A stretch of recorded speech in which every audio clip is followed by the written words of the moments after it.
Welcome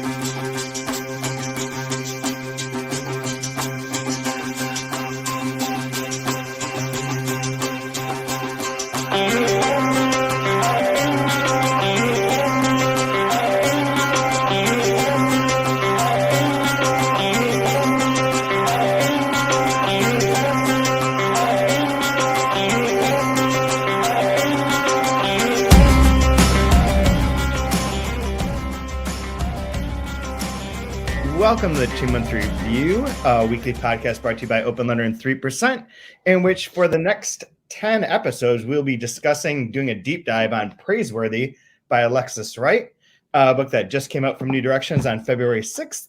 I am Chad Post from Open Letter Books, and I'm joined as always by Brian Wood, author of Joytime Killbox.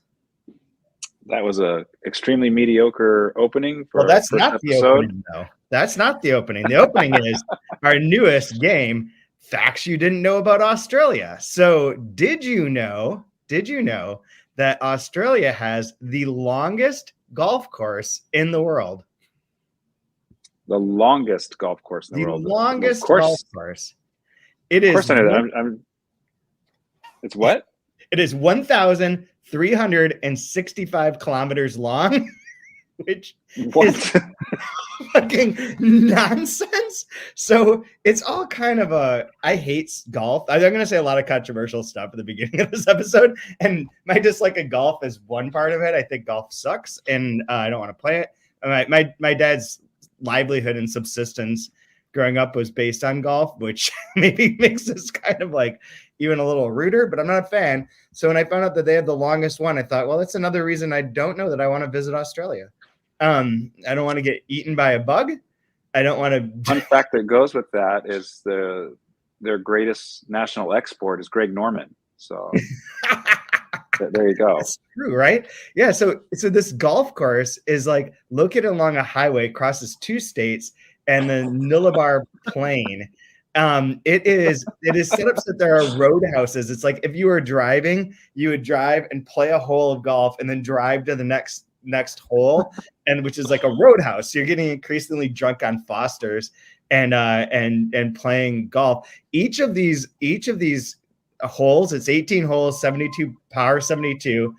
I think is normal ?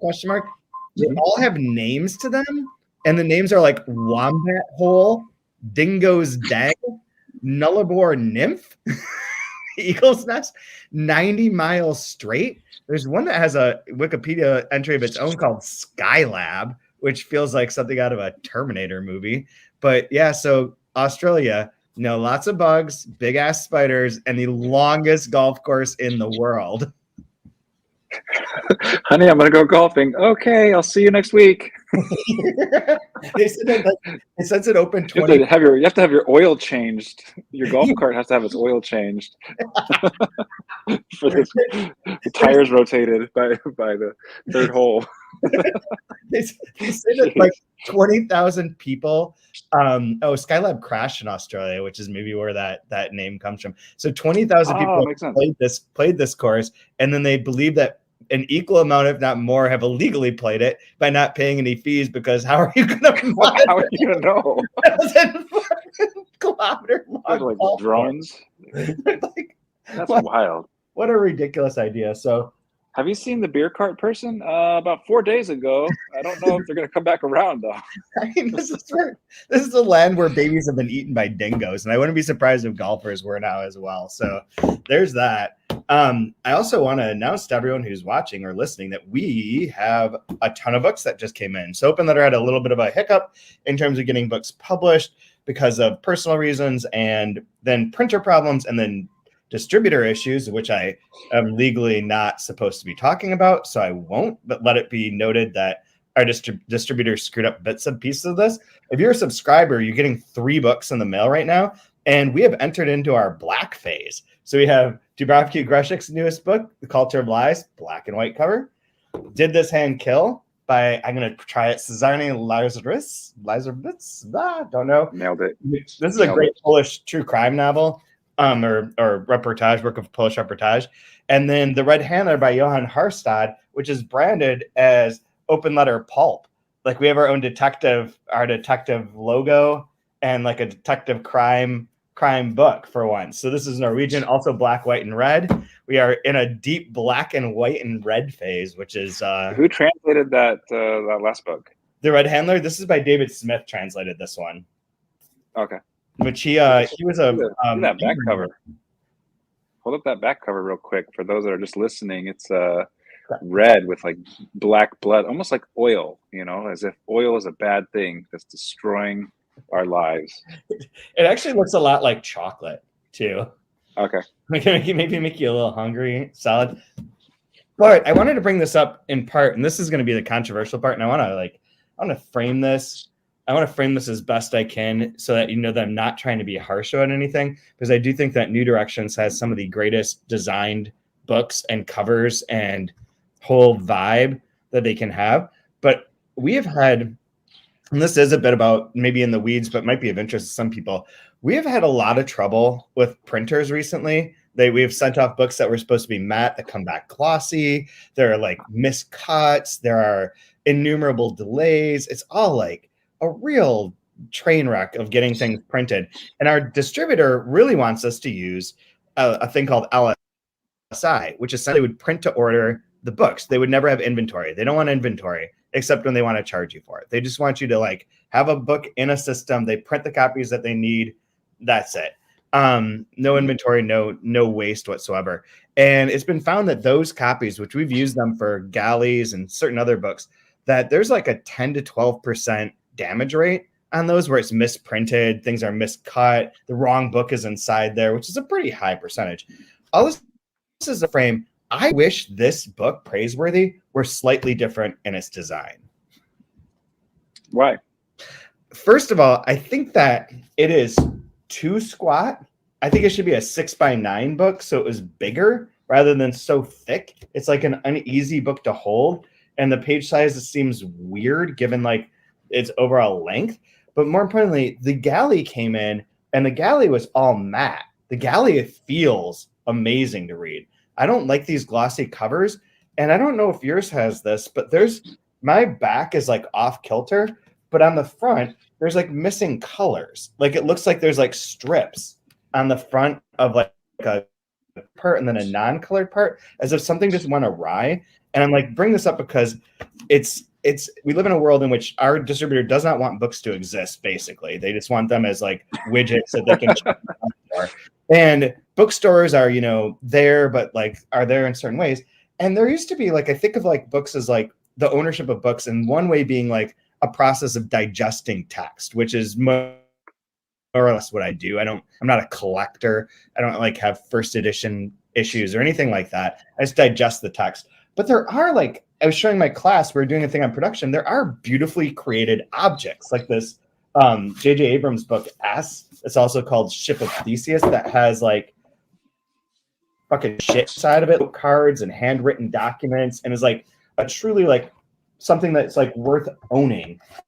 And even like Mark Danielus, the familiar, that a series of books, they're like glossy pages, full color on the tips, like bound in bookmark, really interesting die cut cover that's like at an angle, even like really beautiful productions. And I think that like the world that we're living in, my concern is that the world we're living, especially with our distribution like emphasis and their sort of push as to what we're doing, is like letting go of like the beauty of the created book. And this book, given the Alexis Wright's like reputation, I thought was going to be like, I thought it would hardcover first of all, but I thought it would be like this really like, thing. Well, I do have to say, I'm exact opposite of you. I think this is wonderful. It reminds me of those like Windows 98 books that you would get, or like how to do Excel. So it takes me back to the good old days of how to navigate Microsoft Word and Office Suite. So there's that too. I can make stories. I do like the image. I like the donkey. I like the image. I like the I just feel like whatever. Someone's saying in the chat that the End Other Stories edition is 5x8 with a white matte cover, thick but easier to handle for reading. Which I do believe, like, with a matte cover makes a big difference. The galley of this had a matte cover. It also had like paper that was slightly thinner, so it didn't feel so like chunky. This thing is a fucking chunky ass book. Oh man. Yeah, that's like fun nerd stuff that unless you're like really into books, people don't care about this conversation at all. I think it's fascinating. I like to know how it's made, why it's made. You know, now that I'm into more books than I'm just being a reader, I find that stuff fascinating. Absolutely. For anyone watching this, or I guess for not watching it too, you are frozen. I'm going to remove you and add you back in and see if that makes a difference.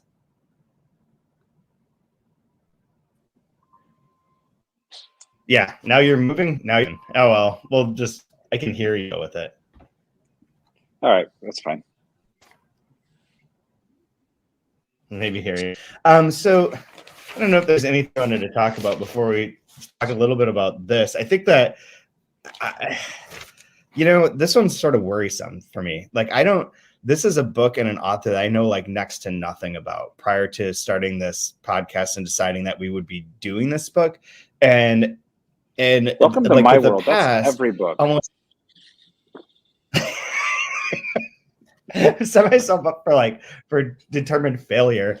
But it was a book like I've heard of Alexis Wright only through the proliferation of discussions about her related to Australian book Twitter. Like, there's a huge group of Australian readers who are like into Open Letter, they're into Dalkey Archive stuff, they're into like our podcast, they're into like these sort of books, and they talk about them a lot. They're very active, and really smart and interesting people. And they've always mentioned, along with Gerald Morane, as Alexis Wright being one of the great contemporary Australian writers, full stop, amazing, dense, all over the place, like very like important, very unique in her style, so on and so forth. But like, I knew nothing, like literally nothing more than that before going into this, except that they loved her and that she was an Aboriginal author. Those are like the two facts, full stop, that I was aware of. Had you I can heard do of you her one before? better. No, I can do you one better. Like, all I know about Australia comes from Bluey and Crocodile Dundee. So like, forget authors. I don't even know if like they're an actual country. I'm not even sure. I mean, they just changed the continent name. I just caught up with that, a couple weeks ago. So I mean, I'm like an infant wandering into the room. Oh my God. So yeah, I'm gonna have all the strong opinions. I am the world's only Bluey hater. Like, I don't like that show at all. I think that it's a secret. I think secretly, if you were to question Bluey's dad just a little bit, he wants to kill himself, and that everything that he's doing on this show is solely to keep himself from suicide. Oh man. Can you imagine like the dark turn it could take, like if his leash is attached to his collar and it's just like jangling from the back porch? Like, Bandit, where are you, Bandit? And the mom's trying to hide it from the kids, and they start playing a game with the corpse. And like, let's do no. Yeah. And he's struggling. The thing I can't stand about that show is, why are these parents always playing with their kids? Sometimes you just like, kids, go away. Like, no, go play with your sister. Go. And people see this as like the great form of like, oh, this is great parenting. This is like, I can't ever live up to that. I'm like, why would you want to? Like, those. It's a cartoon dog, so you go die. Yeah. I'm not playing with you. The Bluey exists. I mean, this does tie into part of this, but Bluey exists so that you can put it on the iPad and get rid of your children for 30 minutes. That's what they're there for. That's what it's there for. So I know some Australian authors like Patrick Wright. And who else? Richard Flanagan. I looked up a list of these and was like, oh wow. Leanne Moriarty. I'm the Big Little Lies author. I didn't know, never read any of her books. I didn't know that she was Australian. She's on here. Peter Carey. Oh, there's another show coming out. Oh, really? You can throw in J.M. Coetzee now. He's still at Adelaide, right? Oh, perhaps. So, he's South African. He's true. He represents. James Clavell. I can't wait. Has that new Shogun show out on FX that started this week. He's also on here. I didn't realize he was Australian. So there are Australian writers I know of, but for the most part, Greg Norman's written some books, I'm sure, probably on golf or something. But so that you can throw him on there too. Called The Great White Shark, 1,065 miles or kilometers of my golfing life. He probably designed. Steve Irwin did some writing. Steve Irwin. Yeah, he did some good stuff, I suppose. he was around. But weirdly, Australia is like Canada, and I don't mean this as both being sort of in that same historical bent, but in that their authors are there, they're in English, and yet they don't travel very often to American shores.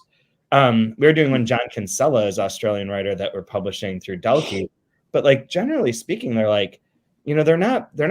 they're not made popular here, and it's one of those kind of baffling things. At the same time, is says something about American nationalism within the cultural sphere and just disinterest in various parts of the world. But it's interesting that they're just sort of cut off.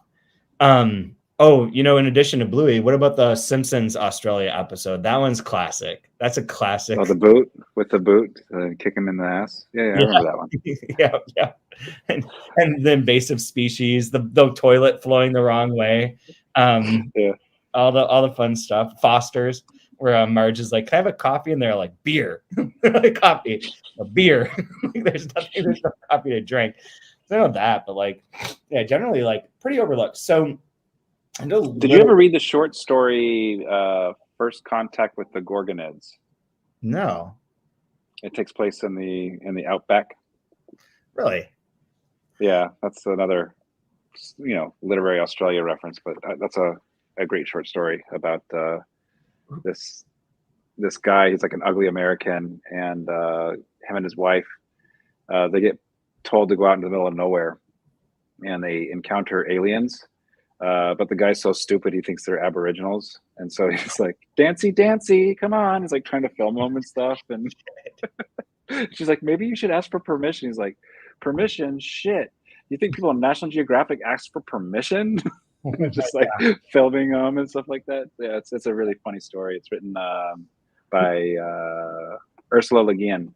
Oh, okay. Oh, interesting. Yeah. No, know that one. But yeah, First Contact with the Gorgon is super ugly Americans in Australia. It's wonderful. Amazing. Yeah.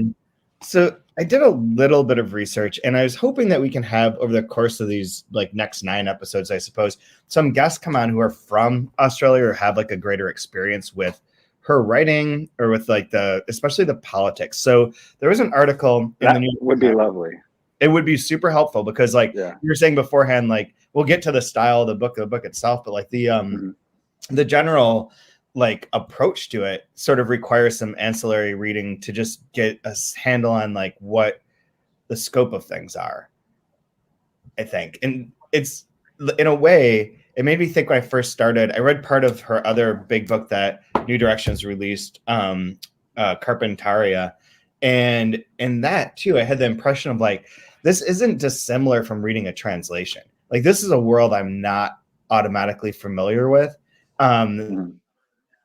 The language is unique, the style is unique, but this is the background of where it's coming from.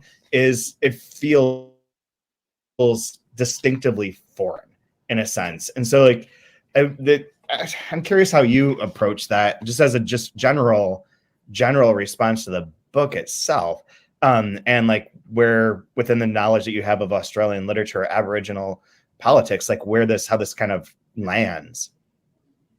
Well, I think for just jumping into it and reading it, super disorienting the first maybe 40 pages, right? Yeah. Trying to get the feel and the flow. It doesn't read we'll call it Western, traditional Western texts. It doesn't feel like that.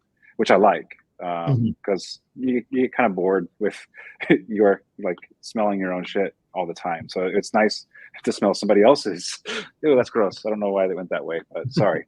I mean, there's a lot of talk in this section. Sure. So so it's very disorienting, but like I didn't try to figure anything out, and I actually like not knowing anything because you just let it wash over you and just swim and just figure it out, and that's cool. And I think it's a great way to experience things. Just like, here, check this out. Like, no warnings, no orienting. Good luck. And but like you were texting me earlier, like it starts to like click.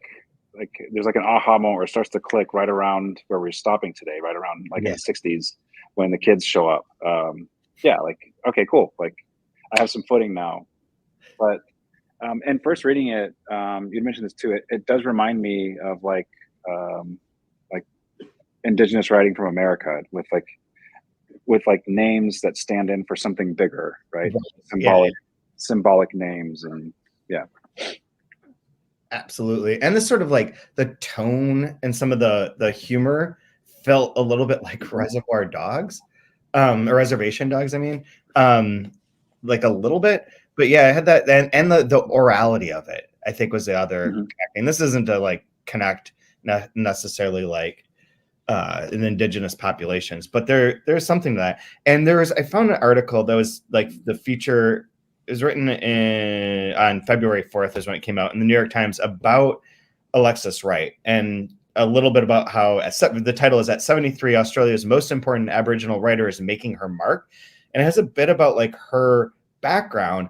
And part of her background was that she went to all of these remote outback towns and was like employed by the Aboriginal elders to just write down notes at community meetings where people were telling all the stuff about their particular town, and to get that down and write it down. And I assumed it for like various like political reasons, such as like their sovereignty, since Aboriginal people don't have their own sovereign nation, and have been from, without even looking at any sort of research, have been mistreated by the Australian government for hundreds of years. So you can just assume that and know that they've been in Australia for ever, apparently like 60,000 plus years, but like they're not recognized as a group by the government and are mistreated in various ways.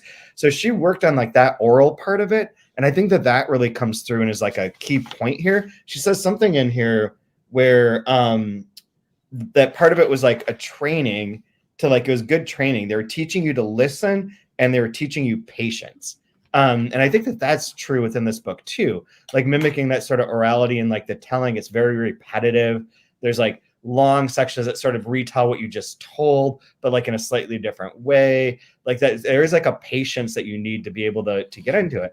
And then the other thing that I thought was really noteworthy is that there was, first of all, 4 months ago, they held a nationwide referendum whether they should establish a voice, is what they keep calling it, voice, a constitutionally enshrined body that would advise the Australian government on questions related to Aboriginal affairs. And this referendum was shot down. 60% of the people voted against it. And apparently, like, both it was like a minor step. It wasn't like accomplishing what the Aboriginal population would have liked, but also the whole campaign to get it passed became like mired in racism.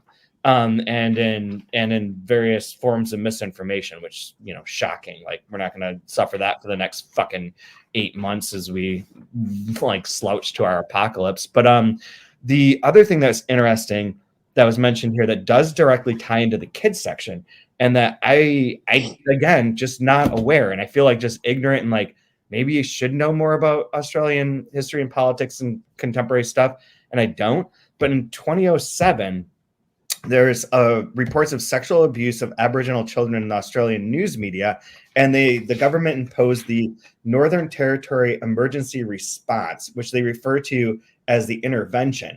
Measures included banning or restricting alcohol sales or pornography, requisitioning land and welfare payments, and stripping back protections for customary law and cultural practice.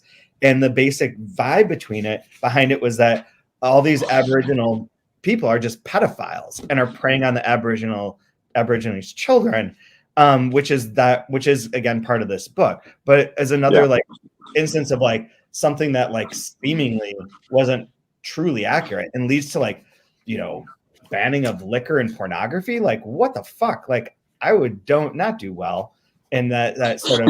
I've got to have something to live for. Come on. Really, like, I mean, right now I get out of bed in the morning to watch Jordan Poole low lights, so we're already like pretty low bar for living. But like, take away pornography and booze and woof. But like that the whole treatment there is like such a fundamental part of the beginning of this book.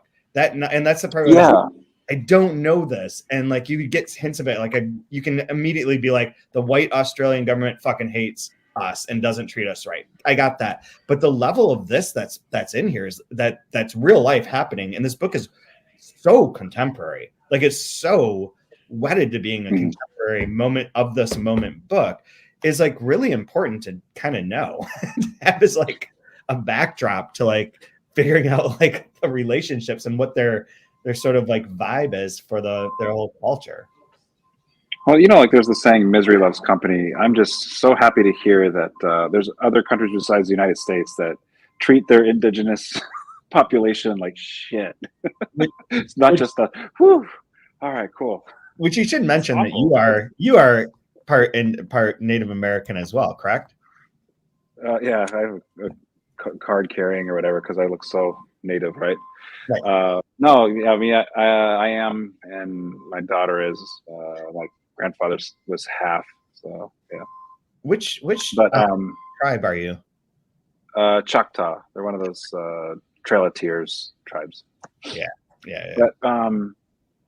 But what I find like really fascinating that I'm going to kind of keep an eye on. I feel like it's might be kind of integral to the whole book is this kind of intersection that you're seeing of like, I mean, this first section is called New Gods, but this idea of like Twitter meeting people that are trying to like get back to the roots of, you know, take back the earth and take back the land, like take back and seeing this intersection of like progress and like how progress is destroying things. And then how do you leverage and how do you change, like adapting with those things that are, you know, that are destroying you and using them for something else. So like, I think that seems really interesting. And then this idea of like things that are supposed to be good for everybody though, but they're not good for you, right? Yeah. You like everybody else is going to get this and like this, but it's not good for you. And this isn't for you. And so this idea of being like treated separate, I feel like that's something that we're going to see a lot of in this as well. So I'm really looking forward to how she explores that. Yeah, I totally agree. It is like, within that too, like, I think it's interesting. One place to start maybe with like recapping the section, getting into the specifics of it, is that it kicks off with the haze. That there's a haze that's descended on this region. That's like, no, not a toxic airborne event. A toxic airborne event. Good point. And she is noted for like in various of her books being like ecologically focused and having like sort of vibe to it, right? And there's a comment that she makes somewhere about like, I mean, these people have been fucked by the government forever and survived, but like, how prepared are they for like ecological catastrophes that are going to happen? How much can you rely on anyone as this situation gets worse and worse, given that the government doesn't seem to treat you with any sort of dignity or respect? So like that, I thought that like that framing everything and beginning with this point of like nature is also really interesting. And when you're talking about like the gods or the new gods and how that plays out, there is that kind of element within the Aboriginal customs of like their relationship to gods and myth, and like that sort of nature being incorporated into that storytelling seems to be both prevalent here, but also in their general history. Yeah, I mean, just like the first line here after like Oracle 1 speak, beginning with story. Mm-hmm. Once upon a time, for some people in the world, for some people, but not so, but not so, like more perfect for others. There lived a culture, you know, dreamer obsessing about the era. So it's like, yeah, once upon a time, and stuff was great, but maybe not so great for some people. Yeah, exactly. And that some is what I circled. That was the first thing I circled, is that some is doing a lot of work there. And like yeah. And this runs throughout. It's like this wonderful humor. And that's really kind of all you have left when everything gets taken away from you.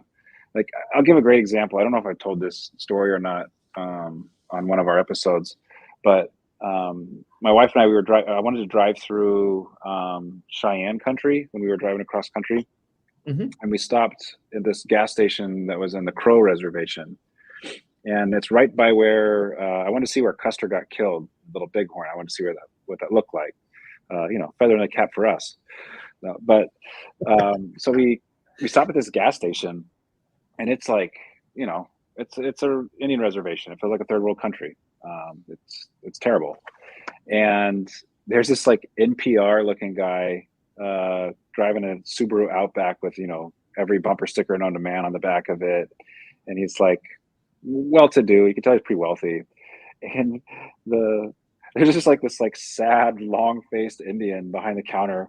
And he goes, how do you say thank you in your language?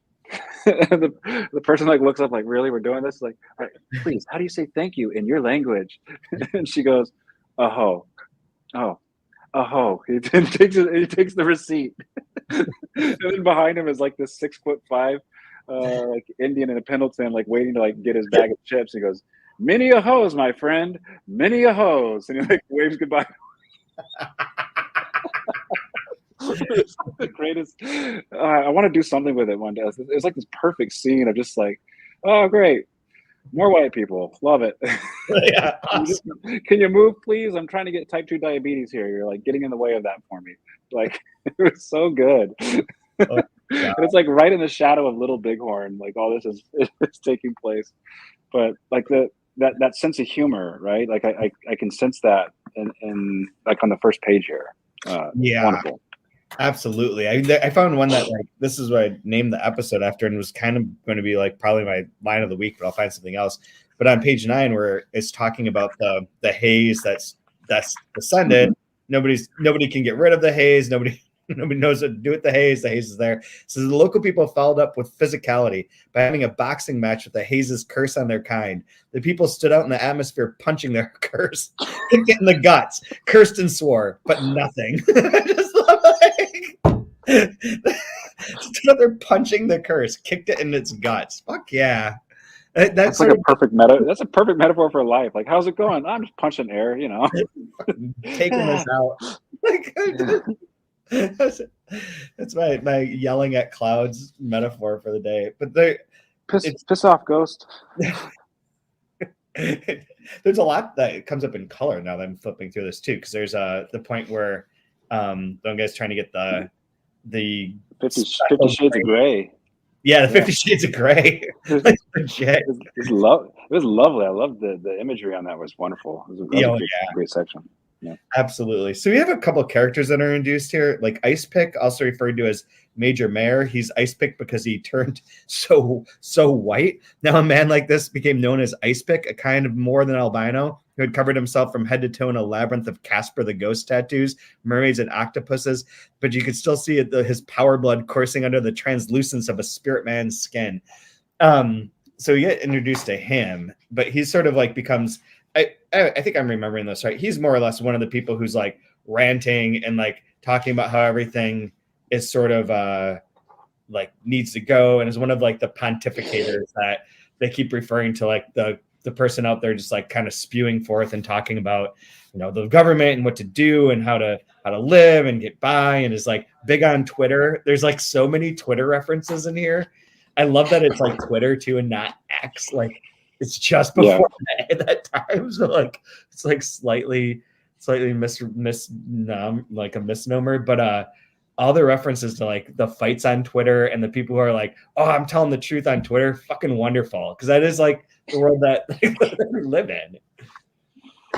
Oh man, I love that. And one of the things that stood out to me about this whole first section about the haze part, and they're sort of like, what do we do about the haze? How do we deal with this? What are we going to, the government should help us. The government's not helping us. What's going on? Blah, blah, blah.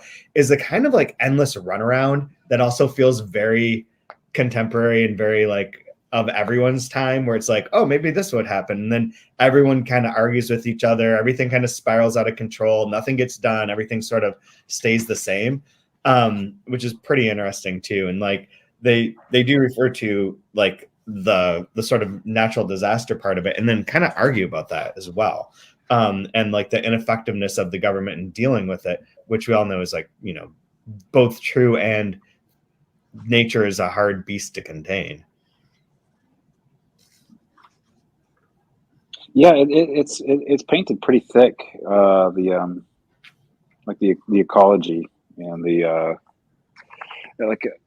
There's a wonderful image that I really liked, was like people wearing goggles so they could look under the water and see the buildings of Venice. Like that's the way that's the way tourism is going to be going. We're going in this direction. Like that was so cool. Like wow, like yeah, it was such a neat way of looking at it. And the imagery in this is kind of just it feels so foreign. It's really making, at least it's making me like think and look a little bit different than what I normally would. Yeah. With the imagery, with the description, even with the like turns of phrases, like, it does feel like it's a translation. I see what you mean. And I think it's a book too that I was finding. I think this happens with a lot of books at the beginning where it's like it takes a little bit to get into. I'm reading it simultaneously, a science fiction book from South Korea that I'm using in my class, Counterweight. And it takes like 5 pages, 6 pages of that to like orient to like, what is this fucking futurist world that I'm talking about? Like, what are the references here? Like what's going on? You need to find like the pacing of it. And then like after you hit a point, it's like smooth sailing, very quick read. This is a book that like even like last night, I was reading the last few pages for today's episode. I was like, God, I have to go so slow. I need to slow down. Yeah. I'm moving too fast. The pace, missing the it. The pace is so. I had to read it so slow. It took me forever to read 60 something pages. Same here. And I thought, like, I'll give myself 90 minutes or so. That should be plenty. And it was like 30 pages in. I'm like, what the heck? I was like, how many words? What's the word count per page on here? What's wrong with me? And you just have to slow down, because it's so weird. Like, how can it be this dense, but then also that slow? Like it's, yeah. And it's slow, and yet there's like such a lightness to it in terms of like those jokes and that sort of tenor and the way that certain beats land. Like there's another one that I saw that's very funny. Like there's like kind of like how it says, it'll say something, describe something, go through that something, and then like have like an extra little bit that's kind of a joke that comes out. So where is it? It's a part about widespread planet or widespread or Cosman Steel, all the same names. They're talking about what he wants to do. It's planet. So he was one of the power schemers, trying to like figure out what to do. He said he hustled too many schemes about what other people should be doing and said the word because too many times. Big deal. It's like such a funny like way of depicting the character, and then having this sort of like, commentary that's also kind of a joke and addresses the audience and like reflects on what just was said. And I really love that. And then, in all things, his big current plan was to build an empire that was bigger than the Haze that would blow it clean away. And this is where it relates to the idea of like the government and whatnot. Though truth be told, it was easy to see why Praiseworthy's people thought they were being saved by anyone other than themselves, and why they were sniggering that Widespread's ideas were unpalatable, unthinkable, or in other words, a piece of shit, since he was always thinking about how he knew best in any given situation but survival, like nobody else is interested in thinking about the indigenous man's preoccupation about surviving in his own country every single day of the last 60 plus millenniums, nor that they did not know that they were already enduring the thing with the big flash name called the Anthropocene. Sorry. Even though they did not know what it was, or could even pronounce the word, or if he had told them that it had something to do with the world ending from man-made overheating of the climate. That is one paragraph, one sentence that goes through all these kind of machinations and deals with both addressing like who would save them, the fact that they've survived for so long and have made it through all these things, the fact that this is man-made overheating of the climate, which is also, horrible and terrible, and is referenced in there. All of this stuff is packed into like one sentence about why people don't trust this character that we've just been introduced to. And the beat of like, or in other words, a piece of shit stands out so well as like a little joke within this like long, difficult sentence with multiple multiple M dashes and various other like twists and turns to it. A traditionally run-on sentence. Yeah. It reminds me in some ways like when we covered Ducks Newburyport, and like you had to kind of like get used to this different flow and cadence, and then there's almost like a formula that starts. Like you had started finding. I think you got high enough at one point where you started figuring out formulas for. Wait, there's a structure to these run-ons, and like the negation of things. Yeah. Like for me, like a great example is on 41. This is a great paragraph. I probably read it fast and I missed it. But you come back and read it again, it's like, oh, okay, this really clarifies stuff up. Like this helps make sense of things. Sure, it was a feed for the Haze. Why not? Make planet the epical supermarket of hate story. The fat haze loomed heavy with story after story being pumped into the air, taking more oxygen than was necessary from the atmosphere. In these stories, widespread feral donkeys became complicated plot lines of everything that had ever gone wrong in Praiseworthy from the beginning of colonial oppression and the symbol of great fallenness, like an ugly fallen angel looming in minds as big as a cyclone. A hostile hurdy-gurdy bringing everything from thousands of kilometers away, roaring in winds that had no place in the world of the Haze. Like, that's like a lot. Yeah. Like conk, like that. And like that's just like square in the middle of like, ugh, like how are you doing this? It's really wild. It's really impressive. It's really wild. It's intimidating. It's like it's really intimidating. Like I feel like you're wrestling a big, like everything in Australia wants to kill you. Like this book wants to kill you too. Like and you got to be like really careful wrestling with it. It's gonna freaking bite you. Absolutely. It's super impressive that it can be like you said, that light, this complicated, that meaningful, that's deep, like historical, but also funny. And even though I'm confused as hell, I'm finding myself more and more entertained as I'm turning pages. Like I was doing some like, and she just makes it sound like she's shaking it out of her sleeve. Like it's like, what the hell? How do you do this? Yeah, it feels, and it does have like such an oral quality. There's a book that I always talk about I use in my class by Adam Thirlwell called The Delighted States. It's about like translation, but like international literature overall and how it influences various people. It's a very interesting book, but like the sort of tone of it is as if you were at a bar with Adam and he's like, so the whole history of literature is about a wheelbarrow. And you're like, what? And then like 8 beers later, he's like rambling and telling and going all over these places. And you're like going along and then you get it to the point and you're like, oh, you're right. Fucking is about a wheelbarrow. Totally agree with you. Like, it's that kind of like meandering wide, like just telling, just sitting at the bar, hitting the shit. So there is like the plot point that comes out of this section, aside from like the Haze's descendant is there, but is that widespread or planet or Cosma and Steel, that he decides that what he wants to do is to create a tribe or like a herd of donkeys, because when you can't have like diesel fuels anymore or fossil fuels or cars or whatever, donkeys are going to be like the way to travel. You'd be able to use these donkeys to go golf on that fucking golf course from like hole to hole to hole. You'll need 500 donkeys for that. But so he's trying to get all these donkeys. He's obsessed with this gray color that he has not been able to find in the donkey, but he's getting all of them because that is going to be his like his pyramid scheme or his way of like creating like, you know, becoming the first Aboriginal billionaire and like defeat essentially climate change by having his like, you know, of donkeys when we can't drive anymore. So are you doing for the intro music this season, are you doing Australian bands or like what do you? Are there Australian bands aside from In Excess? Zing. No, just them. Oh, that just takes us back to now I'm picturing Bluey's dad hanging. Yep, yeah, me too. And yeah, oh no. What's going on with Bluey? There's a band, King Gizzard and the Lizard Wizard. Oh yeah. And they're really big into a lot of their songs are like There Is No Planet B or like something apocalypse. Like it's always about like the earth melting and stuff. No, what's the band? Midnight Oil. That's the one that just put in the chat. Midnight Oil. Midnight Oil, right? White people saving Aboriginals with a song. Yeah. God, I probably will try and do that. I usually like to use songs I just like, but like this will work for that. We could do King Gizzard for sure. They've only got about 78 albums, so. And they have 2 new ones since we started this podcast. Yeah, I think there's another one since we started this.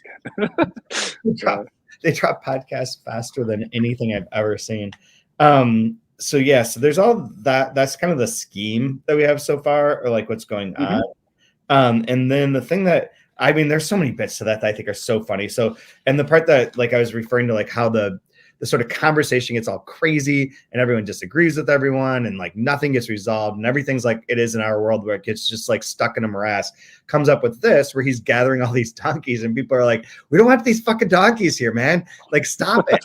No donkeys. And then they're like, what about, let's pass a law so that there's no feral animals. And like, but there's some feral animals that we kind of dig, like that pig that everyone refers to as their aunt. We got to keep that. We'll make an exception. For this. They do all this farce. We need the shame pig. How else will we make fun of each other? We don't let the pig be around. Yeah. It's so amazing. And then you get to like this paragraph on 51 that's just brilliant. The town's officials reached out to him. So they said in the end, they're just like, screw it. All the dirty donkeys need to be cleared out of town. The town's officials reached out to Widespread with bucket loads of text messages mentioning their contrivances with fake niceness, then getting down to the tin tax honest, homegrown sour, and nasty barrel loads of insults, canceling him through their social media accounts. They wanted him dead to the world and felt nicely vindicated for having ramped up the importance of their new official bylaws about prohibiting all feral donkeys. He ignored them, and in turn they said, fuck that, all feral donkeys must die. When good people have bothered to reach out in good spirit, they do not expect insults, not at all. These were official local government people, after all, who had gained their positions with bribe votes. They were almost assimilated, not a bunch of idiots. Who did he think he was? Such a good section. And like, I love, there's parts just reading this aloud or reading it with that like with the pacing and letting the pacing dictate your reading instead of like trying to get through a certain number of pages.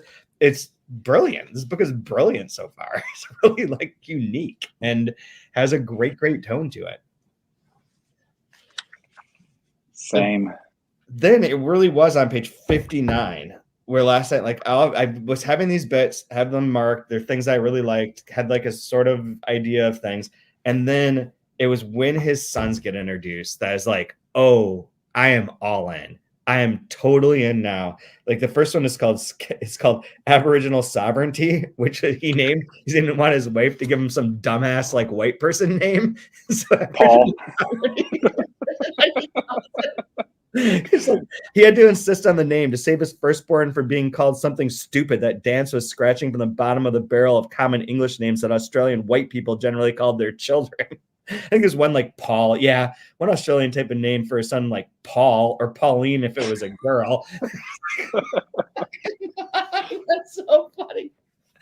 I did think there was a moment in reading this though with this character first, with the Aboriginal Sovereignty, where references that he wears his red baseball cap, and then on the next page it talks about how his dad's like, you need to like is thinking about his son and how he would what he from the outside sees, and that it refers then in inwards or like internally in the son's thinking that involves stuff like being yelled at, the police cars, the pistols aimed at his head, and the intimate fear of running like dogs accused by the state of being pedophiles. And I think that's a really interesting moment where like inside of the kid's head has all these fears of like what would happen with this outside world, with the outside white Australian government world, and like the way that they're being treated. That's really interesting. And the red baseball cap reminded me immediately of Holden Caulfield and his people shooting hat, which then led me down this path of like, who are her influences? Like, you could see things in here, and I want to go read some interviews with her in which maybe she addresses this. In the New York Times one, she mentions Carlos Fuentes and Gabriel Garcia Marquez and James Joyce, which those seem to track beautifully.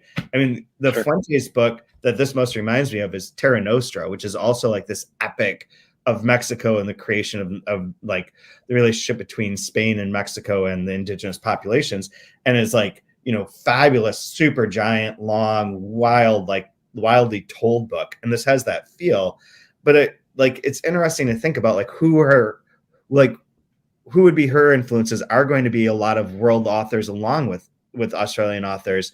And that's very cool too. And you do see like this, the Joyce thing for sure, Gabriel Garcia Marquez for what they refer to as the magical realism aspects, but that kind of blending of myth that Fuentes does, like it's there. But I'm curious, like as we go through, like what other sort of like more internationally known authors will we be able to pick out of here? I don't know that Salinger is necessarily one of them, but that kind of set me off down that road. And there's also like those kind of hints of Kafka in the sense of like the bureaucracy is a nightmare and nothing works. Everything's like all jacked up. And that's funny. It's dark and it's funny, right? Yeah, absolutely. Finding the humor and the absurdity of these big machines crushing individuals. Yep. Yeah. Yep. Like I love like a great example of that is like on page 60, where we first get introduced to Absolve, as he said, as he's called later, right? Yeah. Absolutely. In the middle of page 60, like perhaps his stolen property was somewhere scattered in bits and pieces that were carried away on the back of ants escaping down into their world underneath the ground. Like even that sounds like mythological. And yeah. You know what I mean? Like the ants have carried it. Like what happened to this thing? Like, oh, it's broken into pieces, carried away by ants, and taken underground to never be seen again. Right? Yep. Like just like little things like that, where it's like sprinkled in. It's like really beautiful and interesting and neat, but somehow feels like rooted in authenticity, even though it feels completely original. Right. Yeah. Absolutely. Like really, really, really slick. It's very cool. Then after that, we get to meet Tommy Hawk, who is amazing, who is my favorite. That's my spirit animal so far. Yeah. Yeah. Tommy Hawk is where it's at. Give me a fat little kid. I'm all about it. Let's go. This is the funniest shit that I've ever read. This part where Tommy Hawk, get here, Planet yelled several times to the tubby little brown-skinned boy with golden curls, the 8-year-old youngest son who ignored anyone who did not address him as Jedi or ninja. He did not look Jedi-like, more like a ninja, but just a fat boy, alone to himself, was following his more superior brother, the song of the country, lightness itself, gliding up the street. Planet watched this other heavy unconscious no-show Ghost Low's son, a child so unlike himself, and thought back to how he called it when Tommy Hawk was born, as seeing nothing in the baby but a bloody little fascist. That's right. I'm calling you. And that there's a joke involving calling a baby a fascist. Like I'm looking there. And then Tommy Hawk's deal is that he wants to get out because there's pedophiles everywhere, which he's become obsessed with the media and the news and like the seemingly more right-wing reactionary sort of news outlets and repetition of this. And that he's convinced that they're like he'll be molested. There's pedophiles everywhere and he needs to get away. And also that his parents suck because they won't buy him an Apple phone or an Apple iPad so that he can experience the like real world where there's real thoughts and real things happening instead of this nowhere ass place where he's forced to grow up where there's just surrounded by pedophiles. My line of the week, I'll do it now since we're right there. Yeah, it was on 63. It's the top of 63. It's this paragraph here. Fucking Tommy Hawk, Planet Thought, bugger you. Should have let your silly mother name you moron or whatever dumb arse name she would have dredged up from the ditch of the ugliest baby names in the world. He wondered why he wanted to call his kid a good solid name from country like Daruki, which was his real name. Nope, forget it. The kid was not worth it. Father of the year. There's so many bits of this that are so fun to read. I mean, so many of my favorite lines I've already read out loud. But if I was gonna make one more, I think it has to be this one, just because I think this is representative of life. He saw himself not as a person, but transformed into a door of hatred that went wham, flew open, and wham, slammed shut. Widespread challenge the whole town to bring it on, hate for hate. He pivoted hate, wrapped it, flung the thing, sent a hate bundle in all directions. It was a battlefield, hate flying here and there. Yep, let everything be destroyed. The winner take the flattened moonscape. Who wanted to win anything in this mess? It's like such a fun bit. It reminds me. Chad identifies with that. I've been watching the show Beef, and I was like, the first couple episodes, it's on Netflix with like Ali Wong and I forget the guy's name. but he's also a pretty well-known actor. And it's like the minor car road rage incident expands into like basically like fucking each other's life up over a period of episodes. And first couple episodes, I was like, this could have been my life 1,000%. Like on a bad day and something happens, I become like laser focused in ruining that human being's life. Like it was like a potential alternate reality biography of sorts. But anyway, so I have to wrap up here because I need to go to another meeting. But I do want to plug too, for anyone who's still listening, they did post a new article, essay piece on 3% about Enrique Villamatas and reading and statistics of how many books people read and what the overlaps are and what you would be able to like know of literature, given like how many books there are and how like limited we are in time that we can read. Hopefully people like it. It's up there. It's pretty fun. Anything you want to plug, Brian? Nothing at all. I started watching that new Shogun show. It's actually really good. So if you want to, I want to watch something cinematic. I watched the original one. Yeah, that was like in the 80s or something when it came out. So I did watch that one, but this one's really good. The production value is pretty fantastic. So I had no idea Australians were writing about Japanese, which are directed by, this one actually has a lot of Japanese people involved, so it's cool. They're trying to get some more authentic representation of the book. So that's kind of cool. And I heard that the kind of white savior character from the original version, his voice is like truly downplayed in this one, and that is more expansive into that world, which I thought was cool. Yeah, too. he's like a lovable piece of shit. Like he's great. He's multifaceted, so it's really well done. It's cool. I'm going to check that out for sure. So next week we'll be back, probably on Thursday, but we'll see. And we'll be going up to page 133, which is up to chapter 26. So I think we're still in New Gods. Yeah, we're still in New Gods. So got that. Should be fun. And until then, you can rate, review us, leave comments, tell your friends to listen to the podcast, make us popular. All this stuff helps, and we will see you next week.